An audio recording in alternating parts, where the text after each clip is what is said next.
यहाँ की कानून व्यवस्था एवं शांति व्यवस्था को बनाए रखने में सीआरपीएफ ने अपने कर्तव्यों का निर्वहन बड़े ही अनुशासन, सहनशीलता तथा बहादुरी के साथ किया है। उन सभी जवानों जिन्होंने 1939 से लेकर आज तक और 19 अफसरान ने जो तब से लेकर आज तक इस बल को इस जगह पर पहुंचाया है, मैं सभी को नमन करता हूं। अपनी विशिष्ट पहचान कायम रखते हुए सीआरपीएफ ने अपने इन स्वर्णिम 82 वर्षों के कालखंड में शौर्य व साहस की अनेक मिसाइलें कामन की हैं, जिसमें जो इतिहास के पन्नों में स्वर्णाक्षरों में दर्ज हैं। इस बल ने स्वयं को लोकतंत्र का सबसे मजबूत प्रहरी सिद्ध किया है। जब कभी भी देश की अखंडता एवं लोकतंत्र के समक्ष कोई चुनौती आती हो तो इस बल के जवानों ने पूर्ण निष्ठा से काम करते हुए अदम्य साहस और शौर्य का परिचय देकर उसका डटकर सामना किया है। यह बल ऐसा बल है जिसमें ऑफिसर्स हमेशा लीड फ्रॉम द फ्रंट। अभी थोड़े दिन पहले ही हमारे एक साहसी नौजवान की तिरके असिस्टेंट कमांडेंट की डेथ हुई थी, जब एक छोटी टुकड़ी लेकर के उन्होंने बीजापुर में नक्सलों का सामना किया था। और उसी तरह से विभोर कुमार सिंह ने अपने दोनों पैर गंवाए हैं जब वो पचरुखिया में नक्सलों का सामना करते हुए अदम्य साहस से अपने बल को आगे ले जा रहे थे। सीआरपीएफ ने अपनी ड्यूटी के प्रति अपने समर्पण, सच्ची निष्ठा, कर्तव्य परायणता से भारत सरकार, राज्य सरकारों और देश की जनता का विश्वास व प्यार जीता है। गुजरात का चाहे वो रन ऑफ कच्छ हो, सरदार पोस्ट की बात हो, चाहे लद्दाख का हॉट स्प्रिंग हो, चाहे थोड़े दिनों पहले जो घटना घटी है भेजी में, बुरकापाल में, चिंता गुफा में, इन सब घटनाओं के अलावा पुलवामा में जो घटनाएं घटी हैं, वो यही बल है जो अपनी रिजिलियंस के तौर पे जाना जाता है। इतनी बड़ी शहादतों के बाद भी तुरंत बल उठ के खड़ा होता है और दूसरे ही दिन फिर से उसी अदम्य साहस और परिचय के साथ ऑपरेशंस में फिर से जुट जाता है। जैसा कि सांप्रदायिक जो जातिक हिंसा को रोकने, बाढ़ एवं आगजनी के दौरान राहत कार्यों से निपटने में आरएएफ हमारी सक्षम है, तो नक्सलवाद और माओवाद से निपटने के लिए कोबरा बटालियनें उनका दुर्दांत मुकाबला कर रही हैं। लोकतंत्र के मंदिर में, संसद की सुरक्षा में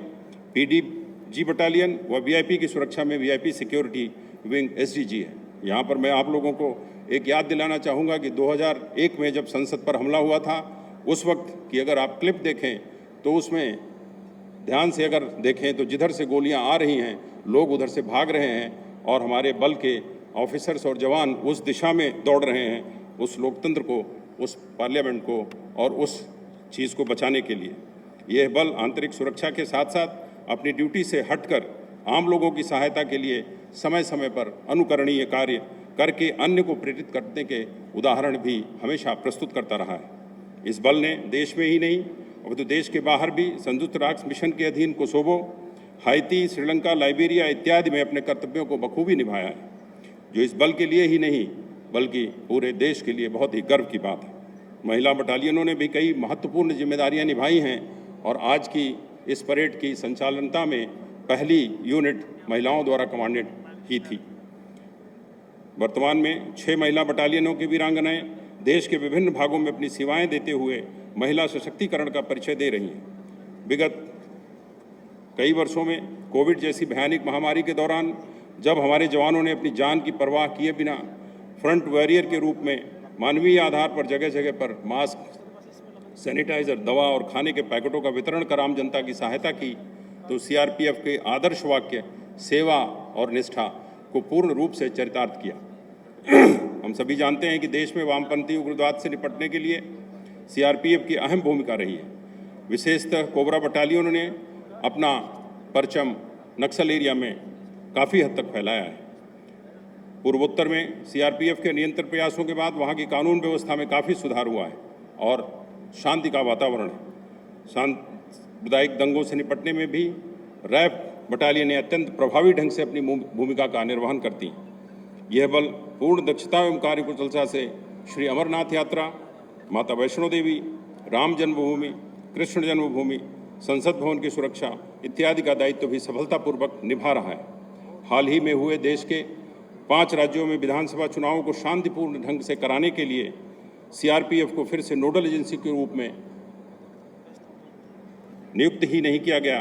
बल्कि उसके फलस्वरूप इन सभी राज्यों में निष्पक्ष एवं शांतिपूर्ण विधिवत चुनाव संपन्न कराने में सीआरपीएफ ने अपनी अहम भूमिका अदा की है। आज दिन प्रतिदिन आने वाली नई चुनौतियों से निपटने के लिए, बल की परिचालनिक क्षमता को बढ़ाने के लिए और इन आवश्यकताओं को देखते हुए बल को विभिन्न प्रकार के light bullet proof, medium bullet proof गाड़ियाँ, रिकवरी वैन, उच्च तकनीक से सुसज्जित हथियार, नाइट विजन डिवाइस जैसे उन्नत साजो सामान से सुसज्जित किया गया है। ऑपरेशन के दौरान घायल जवानों को एडवांस्ड ट्रॉमा लाइफ सपोर्ट उपलब्ध कराने हेतु फील्ड हॉस्पिटल, मोटरसाइकिल एम्बुलेंस इत्यादि की व्यवस्था की गई है। छत्तीसगढ़ के दूर दराज इलाके में बासागुड़ा, चिंतलनार इत्यादि जगहों पर भी 6 फील्ड हॉस्पिटल्स की स्थापना की गई है। हम भारत सरकार के सहयोग से बल के जवानों के रहन सहन में बेहतर सुधार और स्वस्थ वातावरण को लेकर तैयार करने में जवानों के कल्याण के लिए निरंतर प्रयासरत रहते हैं। बल के जवानों की कठिन परिस्थितियों में की जाने वाली ड्यूटी को देखते हुए सरकार ने भी हमारे जवानों के कल्याण के लिए अनेकों सुविधाएं दी हैं। महोदय हमारे बल के किए गए कार्यों का हमेशा ही एक मॉनिटरिंग करते रहते हैं और अपनी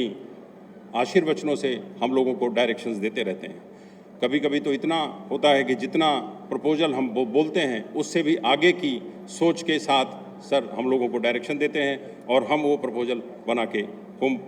डिपार्टमेंट में सबमिट करते हैं। यह बल अपने अधिकारियों और जवानों के लिए कल्याण के लिए पूरी तरह प्रतिबद्धता के साथ कृत संकल्प है। बल के कल्याण कार्मिकों के कल्याण के लिए कुछ महत्वपूर्ण भारत सरकार के पास प्रस्ताव जैसे रिस्क और हार्डशिप भत्तों को लागू करने की कुछ बातें, आवास किराए भत्ते की कुछ बातें, पोशाक भत्ते की कुछ बातें जो हम समय समय पर MHA में उसके डिस्कशन करते रहते हैं और उसकी सैंक्शन भी पाते रहते हैं। कुछ हमारे प्रपोजल पेंडिंग हैं जिनको लेकर के हम अलग से गृह मंत्रालय में सर से बात करेंगे और उसके बाद उस पर कार्रवाई करने का अनुरोध करेंगे। गवर्नमेंट बल के कार्मिकों और उनके परिवारों को बेहतर चिकित्सा सुविधा उपलब्ध कराने के लिए निरंतर प्रयास रहती है, जिससे हमें कैशलेस ट्रीटमेंट की सुविधाओं को मिले और हम अपने जवानों को बड़े पैमाने पर प्रथम उपचार, एडवांस मेडिकल एवं अन्य कोर्स विभिन्न संस्थानों से मेडिकल कॉलेजों में कराया जाए, जिससे परिचालनिक क्षेत्र में आवश्यकता के समय उनकी उपयोगिता का सही इस्तेमाल हो सके। इससे जवानों को दूर दराज के इलाकों में तैनात रहने के कारण और उनके आश्रित परिवारों की स्वास्थ्य से संबंधित चिंताओं को दूर करने और आसान तरीके से इलाज कराने के लिए माननीय गृह मंत्री जी द्वारा केंद्रीय रिपु बल के जवानों को आयुष्मान भारत योजना के तहत आश्रित परिवारों को 5 लाख तक की मुफ्त इलाज की सुविधा उपलब्ध कराई गई है। मैं इस नेक एवं परोपकार कार्य के लिए माननीय गृह मंत्री भारत सरकार का हृदय से आभार व्यक्त करता हूँ। कर्तव्य निर्वहन के दौरान प्रत्यक्ष व अदम्य साहस व असीम शौर्य प्रदर्शित करने की मान्यता में भारत सरकार द्वारा वर्ष 2020 के स्वतंत्रता दिवस के अवसर पर 4 शहीद हुए जवानों को शौर्य के लिए पुलिस पदक मरणोपरांत, 16 अधिकारियों एवं कार्मिकों को वीरता के लिए पुलिस पदक PMG और इसी तरह वर्ष 2020 के गणतंत्र दिवस एवं स्वतंत्रता दिवस के अवसर पर 10 अधिकारियों को उनकी विशिष्ट सेवाओं के लिए राष्ट्रपति के पुलिस पदक प्रदान किए हैं, जिन्हें आज की इस पावन वेला में माननीय मुख्य अतिथि महोदय के शुभ कर कमलों द्वारा अलंकृत किया जाएगा, जो वास्तव में हम सभी के लिए बहुत ही सुखद गौरव का पल होगा। अंत में